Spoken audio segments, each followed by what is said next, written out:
السلام علیکم دوستو، اردو کلاسک چینل پر خوش آمدید۔ معزز سامعین حضرات، آئیے سنتے ہیں آتون سیریز قسط نمبر 51۔ معزز سامعین، آپ سے امید کی جاتی ہے کہ ویڈیو کو لائک کریں اور چینل کو بھی سبسکرائب کر دیں، شکریہ۔ یہ اندلس کے آخری حکمران ابن سراج کی روح کی آواز تھی۔ یہ آواز اس خونی قلعے کے تہہ خانے کی سنسناتی خاموشی میں بڑے کربلودہ لہجے میں تھر تھرا رہی تھی۔ یہ انجام تھا اس عظیم اسلامی مملکت کے آخری شہنشاہ کا، جس کی سلطنت میں مسلمان صوبائی گروہوں میں منقسم ہو کر ایک دوسرے کے خون کے پیاسے ہو گئے۔ تاریخ ان کے خون کی پیاسی ہو گئی اور کاتب تقدیر نے انہیں حرف غلط کی طرح صفحہ ہستی سے مٹا دیا۔ میں نے بلند آواز میں کہا، اے اندلس کے عظیم شہنشاہ کی روح، میں ابن حمید کی تلاش میں ہوں، مجھے بتاؤ تمہارا بیٹا مجھے کہاں ملے گا؟ وہ اپنے اجداد کے قبروں کی زیارت کے لیے یہاں آیا تھا۔ ابن سراج کی روح کی آواز دھیمے لہجے میں بولی، اسے ڈان کالو نے اغوا کر کے چبرجی باغ والے ویران قلعے میں بند کر رکھا ہے۔ تم یہاں سے جاؤ، میرے بیٹے سے کہنا اپنے اجداد کی روحوں کے لیے دعا کرے اور پھر کبھی اندلس نہ آئے۔ جاؤ، نکل جاؤ۔ تاریکی میں ایک دلدوز چیخ بلند ہوئی، بجلی کی کڑک کے ساتھ ایک مرگ آلودہ سکوت چھا گیا۔ مجھے ابن حمید کا سراغ مل گیا تھا، جو برج باغ غرناطہ کا سب سے آخری پہاڑی کے اوپر واقع تھا۔ اس باغ میں ایک ویران قلعہ تھا جو اسپین فتح کرنے والے پہلے بادشاہ کے زمانے میں تعمیر ہوا تھا۔ اس قلعے کی طرف کوئی نہیں جاتا تھا کیونکہ اس کے بارے میں مشہور تھا کہ یہاں بدروہیں رہتی ہیں جو کوئی قلعے میں جائے اسے ہلاک کر ڈالتی ہیں۔ میں تہہ خانے کی کھڑکی سے نکل کر کنویں میں آ گیا۔ یہاں سے اوپر جانے کا کوئی آسان راستہ نہیں تھا۔ نیزے کنویں کی تہہ میں گڑے ہوئے تھے۔ مجھے معلوم تھا کہ اوپر ایوان اسد میں چوکیدار موجود ہے، چنانچہ میں نے زور زور سے آوازیں دینا شروع کر دی۔ تھوڑی دیر بعد کنویں کے اوپر سے کسی نے مشعل کی روشنی نیچے ڈالی اور پوچھا، کون ہو تم؟ یہ چوکیدار کی آواز تھی۔ میں نے کہا کہ میں ایک عیسائی سیاح ہوں، راستہ بھٹک کر ادھر نکلا، کنویں میں گر پڑا، مجھے باہر نکالو۔ چوکیدار نے اوپر سے رسا لٹکایا۔ میں رسے کی مدد سے کنویں سے باہر نکلا۔ چوکیدار نے میری شکل غور سے دیکھ کر کہا، تم مجھے ملک عراق کے باشندے لگتے ہو۔ ہاں، میں کچھ روز عراق میں رہا ہوں، لیکن میری پیدائش اسکندریہ میں ہوئی۔ میں عیسائیوں کے راہب خاندان سے ہوں۔ اس نے سینے پر صلیب کا نشان بنایا۔ یسوع مسیح نے تیری جان بچا لی ہے، اس کنویں میں آج تک کوئی زندہ نہیں بچا۔ میں نے چوکیدار کا شکریہ ادا کیا اور 7 شیر والے فوارے کے قریب سے گزر کر ویران محل کے صدر دروازے کی طرف بڑھا۔ وہ میرا گھوڑا بلوت کے پیٹ تلے بندھا ہوا تھا۔ اس پر سوار ہوا اور غرناطہ کے محل سے نکل کر سیدھا چبرجی والے باغ اسیبی قلعے کی طرف روانہ ہو گیا۔ ابھی رات کا تیسرا پہر تھا۔ میں گھوڑا سر پر دوڑاتا ہوا 7ویں پہاڑی کا چکر کاٹ کر میں نے پہاڑی کی چڑھائی پر گھوڑا ڈال دیا۔ میری جذباتی حالت اس وقت ہی جان خیز تھی۔ ابن سراج کی روح کے بیان کے مطابق ابن حمید اسی اسیبی قلعے کی کسی تہہ خانے میں قید تھا۔ میں ابن حمید کو چھڑا لینا چاہتا تھا۔ میں گھوڑے کو قلعے کے صدر دروازے کی طرف لے جانے کے بجائے اس کے عقبی دیوار کی طرف لے آیا۔ میں گھوڑے کو قدم قدم چلاتا قلعے کے خوش خندق سے نکال کر قلعے کی ٹوٹی پھوٹی دیواروں کے پاس آیا۔ اس وقت میرے پاس تلوار بھی نہیں تھی، رسی کہاں سے لاتا؟ گھوڑے کو ایک طرف کھڑا کر کے دیوار کے قریب سے جائزہ لیا۔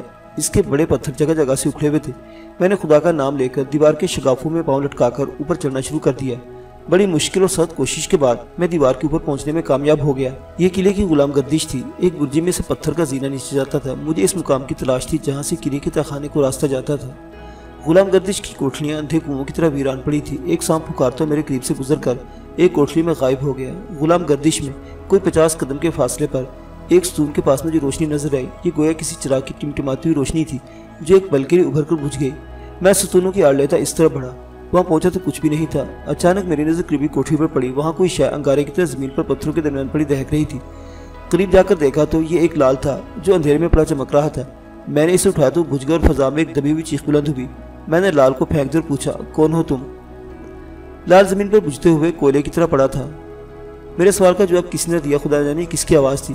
میں اٹھ کر غلام گردش میں آیا۔ قلعے کا صدر دروازہ مجھے غلام گردش کے خم کے ساتھ مغرب کی سمت نظر آنے لگا۔ رات کی تاریکی میں ایک گھڑ سوار گھوڑا دوڑاتا قلعے میں داخل ہوا۔ اس کا سیاہ لبادہ اس کے پیچھے لہرا رہا تھا۔ وہ غلام گردش کے اولین ستونوں کے درمیان اندھیرے میں غائب ہو گیا۔ میں اس طرح چلا کہ شاید قلعے کے اندھیرے تہہ خانے میں ادھر کوئی راستہ ہو کہ یہ ڈانکالو بدماش لاترے کے آدمی ہو۔ قلعے کے صدر دروازے کے پہلو میں جہاں سے غلام گردش شروع ہوتی تھی ایک ڈھلانی راستہ نیچے زمین کی طرف جاتا تھا۔ گھڑ سوار اسی راستے پر اترنے لگا ہی تھا کہ اندھیرے میں ایک اداور سپاہی نے جس نے تلوار لٹکا رکھی تھی لپک کر میری طرف بڑھا اور اس نے تلوار کھینچ لی۔ وہ ہسپانوی میں بولا، کون ہو تم؟ میں نے تھوڑا سا جھجکتے ہوئے کہا، میں عیسائی سیاح ہوں، قلعے میں بھٹک گیا ہوں، مجھے باہر جانے کا راستہ نہیں مل رہا۔ سپاہی نے تلوار کی نوک میرے چہرے کے سامنے نچاتے ہوئے کہا، کیا تم قلعے کے صدر دروازے کو نہیں دیکھ رہے؟ کہاں ہے صدر دروازہ؟ مجھے تو نظر نہیں آ رہا۔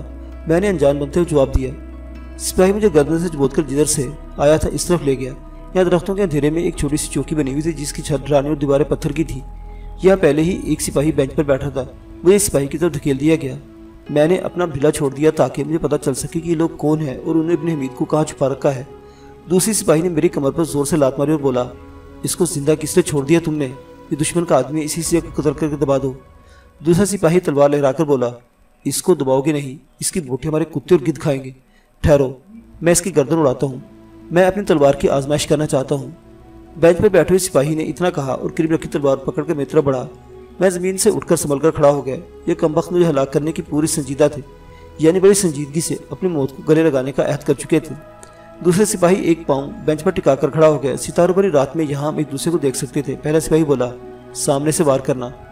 پھر اس نے مجھے حکم دیا کہ میں گردن جھکا لوں. میں نے خاموشی سے اس کے حکم کو تسلیم کرتے ہوئے گردن جھکا لی. تلوار کا ایک بار بڑی زور سے میری گردن پر پڑا.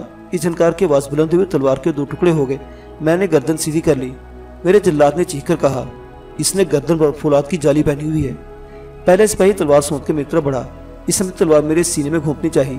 اس کی تلوار کی نوک میرے فولادی سینے سے ٹکرا کر چٹ گئی تو وہ ایک طرف لڑک گیا.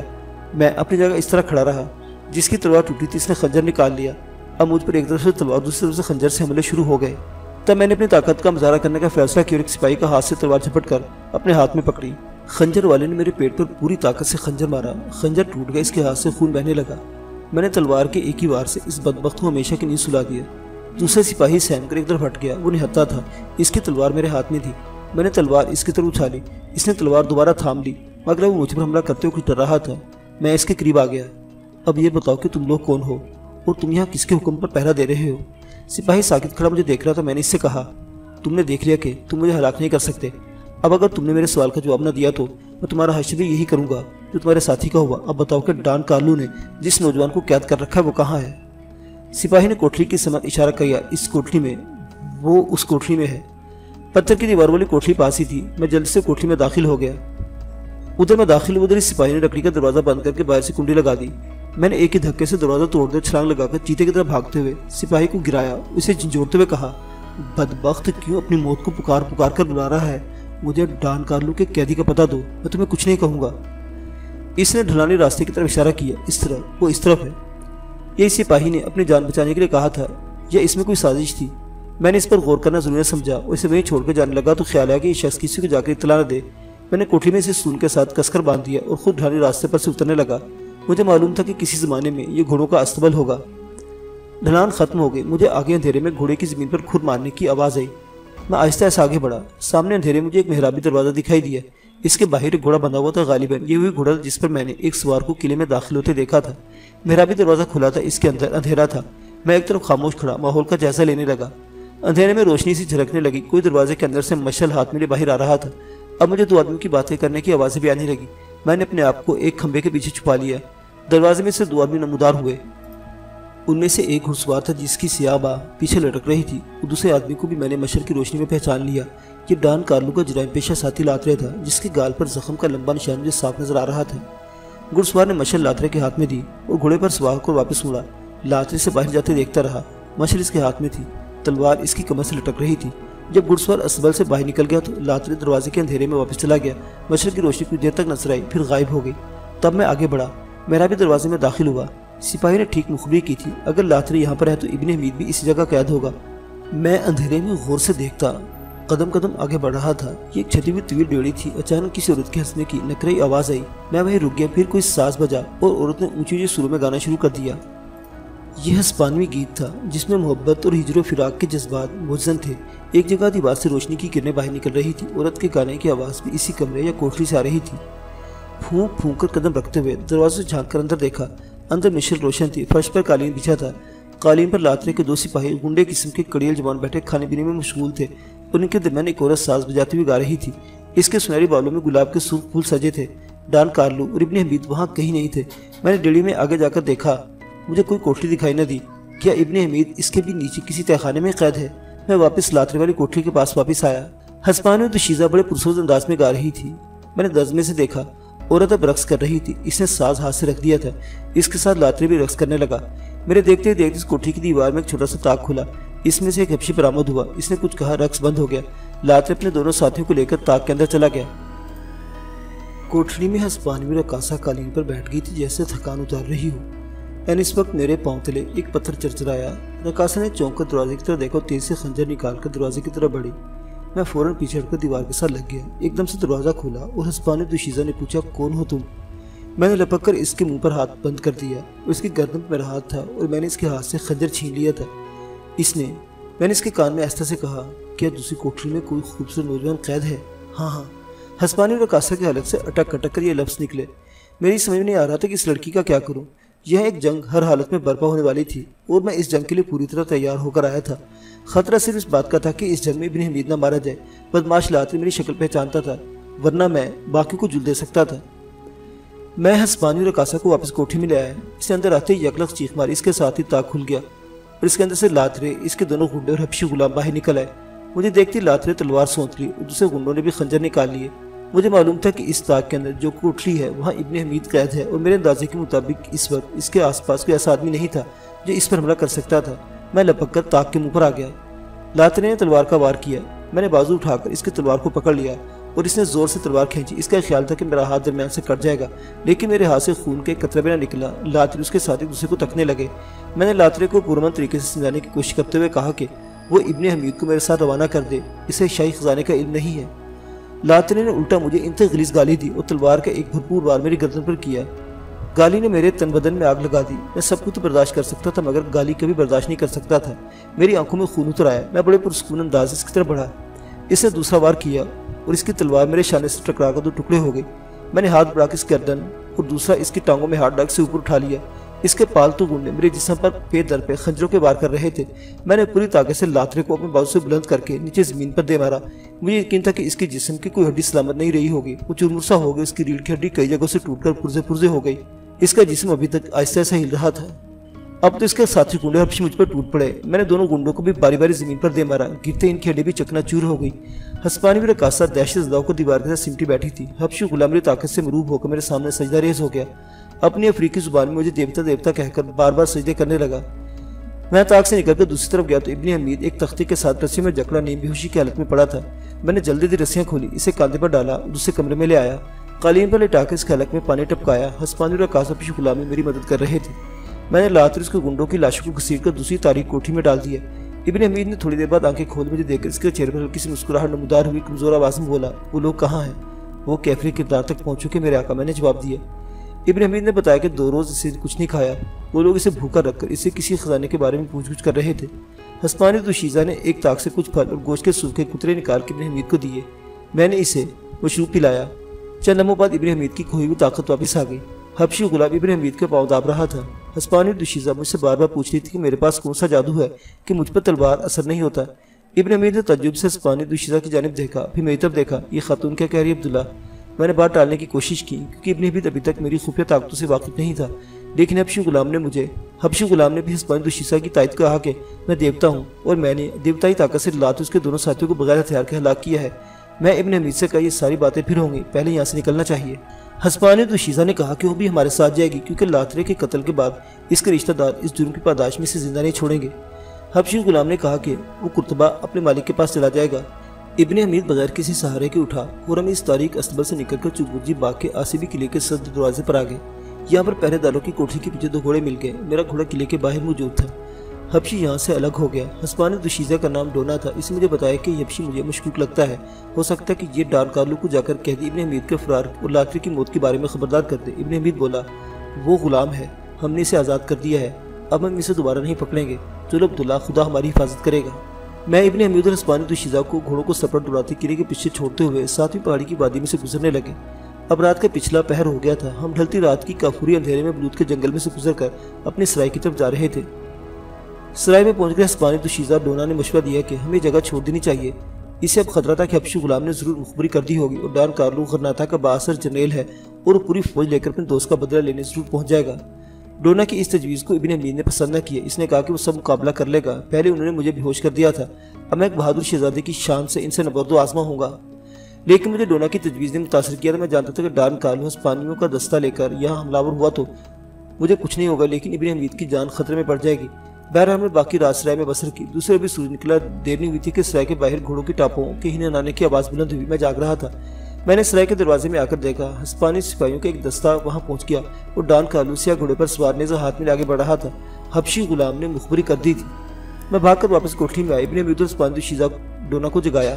ابن حمید کو صورتحال کے موتی سے تلوار کھینچی۔ میں نہیں چاہتا تھا کہ وہ مقابلے کے باہر نکلے، لیکن ابن حمید کی رگوں میں بہادر مور شہنشاہ کا خون گردش کر رہا تھا۔ وہ ڈان کارلو سے دو ہاتھ کرنے پر مصر تھا۔ اتنے میں ڈان کارلو کے سپاہیوں نے دھاوا بول دیا۔ وہ سرائے کے صدر دروازے میں گھوڑے دوڑاتے گھس آئے اور سرائے کے تمام کوٹھیوں کو محاصرہ کر لیا۔ ڈان کارلو ان کی قیادت کر رہا تھا۔ انہوں نے کوٹھی کے دروازے توڑ کر مسافروں کو باہر نکال کر زمین پر لیٹنے کا حکم دیا۔ سپاہی ہر کوٹھی کا دروازہ توڑنے لگے۔ میں نے ابن حمید سے کہا، میرے آقا، پہلے میں دشمن کا مقابلہ کروں گا، آپ یہاں سے باہر نہیں نکلیں گے۔ ابن حمید پر میری بات کا کوئی اثر نہ ہوا۔ دروازے کی طرف بڑھا، دروازہ ٹوٹ گیا۔ سپاہی نے ہمیں باہر نکلنے کا حکم دیا۔ ابن حمید نے تلوار لہرا کر کہا، خدا کی قسم، مجھے تم سے کوئی دشمنی نہیں۔ تم ڈان کارلو کو کہو کہ میرے سامنے آئے۔ میں اندلس کا آخری شہزادہ ہوں۔ میں ڈان کارلو سے اپنے اجداد پر توڑے گئے مظالم کا بدلہ لوں گا۔ ڈان کارلو نے ابن حمید کو دیکھ لیا۔ اس نے سپاہی کو پیچھے ہٹ جانے کا حکم دیا اور گھوڑے سے اتر کر تلوار ہاتھ میں لیے ابن حمید کے سامنے آ گئے۔ ابن حمید، تم اندلس کے شاہی خاندان کے آخری شمع ہو اور میں اس شمع کو بجھانے آیا ہوں۔ اس کے ساتھ ڈان کارلو نے تلوار کا وار کیا، جسے ابن حمید نے بڑی مہارت سے اپنی تلوار پر روک لیا۔ اب دونوں میں جنگ شروع ہوئی۔ ابن حمید بڑی بہادری اور شاہی مہارت کے ساتھ تلوار چلا رہا تھا۔ ڈان کارلو کے لیے اس کے وار کو روکنا مشکل ہو گیا۔ وہ پیچھے ہٹتے ہٹتے سرائے کی دیوار سے جا لگا۔ ابن حمید نے ایک بھرپور وار سے ڈان کارلو کی تلوار اس کے ہاتھ سے گرا دی۔ تلوار گرتے ہی ابن حمید نے اپنی تلوار بھی گرا دی اور کہا، خدا کی قسم، میرے ہاتھ میں تلوار بن کر تم پر حملہ آور ہوں گا۔ اب سپاہی تلوار اور نیزے تانے ابن حمید کے پیچھے لپ گئے۔ یہ عالم دیکھ کر میں کیسے خاموش رہ سکتا تھا؟ میں اپنی جگہ سے چھلانگ لگا کر اچھلا اور ابن حمید اور سپاہیوں کے درمیان آ گیا۔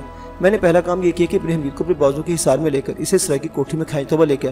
مجھ پر تیروں کی بوچھاڑ برسی۔ اس سارے کے سارے تیر میرے جسم سے ٹکرا کر ٹیڑھے میڑھے ہو کر زمین پر گر پڑے۔ میں نے ابن حمید کو اپنی طاقت کے بل پر کوٹھی میں جا کر بند کر دیا۔ ڈونا پہلے یہاں سہمی ہوئی بیٹھی تھی۔ میں سپاہیوں کی طرف لپکا، زمین پر گری ہوئی تلوار اٹھانے کے لیے جھکا تو ایک سپاہی نے نیزہ میری کمر پر پوری طاقت سے پھینکا۔ نیزہ میرے آر پار ہو سکتا تھا اگر میں آتون نہ ہوتا۔ میں نے دائیں ہاتھ میں تلوار، بائیں ہاتھ میں سے نیزہ پوری طاقت کے ساتھ سپاہی کی طرف پھینکا۔ نیزہ قیامت خیز تیزی کے ساتھ سپاہی کے سینے کو چیرتا دوسرے، تیسرے پھر چوتھے سپاہی کے سینے سے آر پار ہو گیا۔ کوئی سپاہی میری اس رسمی طاقت سے دہشت زدہ ہو کر پیچھے ہٹ گئے۔ یہ محیر العقول منظر ڈان کارلو نے بھی دیکھا تھا، لیکن وہ ایک بہادر جرنیل تھا۔ اس نے اپنے ایک سپاہی سے تلوار لی اور میرے مقابلے پر آ گیا۔ اس کوٹھی کو جانا چاہتا تھا جہاں میں نے ابن حمید کو بند کر رکھا تھا۔ میں کوٹھی کے سامنے سینہ تان کر کھڑا ہو گیا اور ڈان کارلو کو آخری بار تنبیہ کی کہ وہ میرے مقابلے پر نہ آئے۔ ڈان کارلو نے جواب میں یوں دیا کہ مجھ پر تلوار کا بھرپور وار کیا۔ تلوار سیدھی میرے سر پر آ کر پڑی اور اچٹ گئی۔ ڈان کارلو دیکھ رہا تھا کہ میرا سر ننگا ہے۔ میں نے کوئی آہنی خود نہیں پہن رکھا۔ اس منظر پر ایک بار تو چکرا گیا۔ میں نے اس پہ اپنے مقابلے سے باز رہنے کو کہا، مگر وہ جانے کیوں مجھے ہلاک کرنے یا خود ہلاک ہونے پر تلا ہوا تھا۔ دوسرا بار اس نے سیدھا میرے شانے پر کیا۔ اس وار کو میں نے روکنے کی بالکل کوشش نہیں کی۔ تلوار کا وار کرتے میرے آگے جھکا تو میں نے تلوار ہاتھ کا پکڑ کر دوسرے بازو پر مارا۔ میرے دیکھتے ہی اس کا بازو کٹ کر نیچے جا گرا۔ وہ ایک ہاتھ سے لڑنے لگا۔ دوسرے بار سے اس کا دوسرا بازو کاٹ دیا۔ یہ معاملہ دیکھ کر باقی سپاہی مجھ پر حملہ کر دیا۔ دو سپاہیوں کو میں نے گھوڑے پر سے کھینچا، انہیں ہوا میں اچھالا اور سرائے کی چھت پر جا گرے۔ دوسرے سپاہی دہشت زدہ ہو کر بھاگ گئے۔ ڈان کارلو خود زیادہ بہ جانے کی وجہ سے بے ہوش ہو گیا تھا۔ میں نے کوٹھی کا دروازہ کھول دیا۔ ابن حمید اور ڈونا نے میدان کارزار میں ڈان کارلو دوسرے سپاہیوں کی لاشوں کو دیکھا تو دنگ رہ گئے۔ تھوڑی دیر بعد ہم تینوں سرائے کے باہر لوگوں کو حیران چھوڑ کر ہسپانیہ کے سرحدی علاقے کی سرحد سر پر گھوڑے دوڑاتے ہوئے جا رہے تھے۔ غرناطہ سے فرانس کی سرحد تک خشکی کا راستہ کئی مہینوں کے سفر پر تھا۔ ہم الویرا بندرگاہ کی طرف بڑھ رہے تھے جو ہسپانیہ کے بحر روم والے ساحل کی بندرگاہ تھی اور غرناطہ سے 4 روز کی مسافت پر تھی۔ یہ 4 روز کا سفر ہم نے اس انداز سے طے کیا کہ دن بھر سفر کرتے اور رات کو کسی گاؤں کے باہر جا کر آرام کے لیے ٹھہر جاتے۔ جس روز ہم ہسپانیہ کی بحیرہ روم والی بندرگاہ الویرا پہنچے، اس روز وہاں کوئی جشن منایا جا رہا تھا۔ قدیم بندرگاہی شہر کی سڑکوں پر جلوس نکالے ہوئے تھے۔ عورتیں مرد رنگ برنگے لباس پہنے باجے بجاتے سازوں کی دھن پر رقص کرتے گزر رہے تھے۔ ہم نے احتیاط سے کامرے بندرگاہ سے دور ایک ساحلی سرائے میں آ کر ٹھہر گئے۔ الویرا بندرگاہ سے شمالی افریقہ کے ملک کونیا کا ساحل 6 روز کی مسافت پر تھا۔ معلوم ہو کہ ایک باربردار بادبانی جہاز جس میں مسافر بھی سوار ہوں گے 3 روز بعد الویرا سے شمالی افریقہ کی طرف روانہ ہو رہا ہے۔ ہم نے سفر کے لیے کھانے پینے کا ضروری سامان خرید کر ساری تیاری مکمل کر لی۔